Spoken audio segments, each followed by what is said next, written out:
Josh Jackson is a really interesting prospect and somebody that the Celtics would probably love. He's kind of Danny Ainge's prototypical prospect, a two-way guy, a great defender, one of the best defenders on a Kansas team that was really, really good this season, and just extremely versatile. He can do a lot of things on offense, and the way that Danny Ainge seems to like his jump shot is a bit of a question mark. So he's definitely somebody that the Celtics will have their eye on.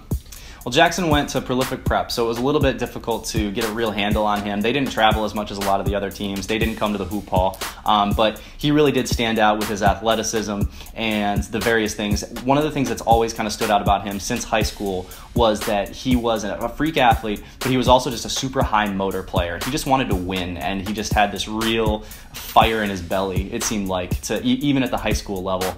That was one of the things that was attractive about him, both to colleges and to NBA scouts who were checking him out.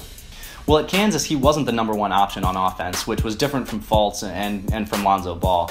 So he kind of had to play off the ball a little bit. Kansas had a veteran team, good guards, and that's always tough for a wing when the guards are really good and they do a lot of the scoring. But Jackson really did a great job of finding ways to contribute. He knocked down a pretty good percentage of his shots, especially in the latter half of the season. He was a great offensive rebounder, a great defensive rebounder, really used his athleticism and his length well. And that was kind of the way that he carved himself out a role in addition to his defense, was just filling in the cracks, helping out the guards where need be, and that really helped lift Kansas a lot of the season. Imagine a hypothetical here.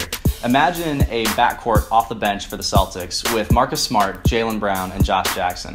There's going to be problems, there's going to be missed shots, there's going to be just some offensive spacing issues that are borderline unsolvable with those three playing all at the same time. But defensively, that would just be an absolute menace. And that's going to be something that the Celtics are going to give a lot of thought to before they make this pick.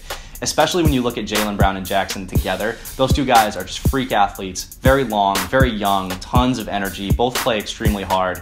That's going to be the kind of thing that really makes the Celtics think twice before they draft anybody besides Jackson. He's a little bit older as a rookie, and that's not always the most attractive thing for scouts.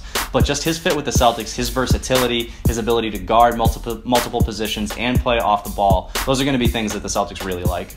I'm Tom Westerholm. Make sure to follow MassLive.com for all of your 2017 NBA Draft and Boston Celtics coverage.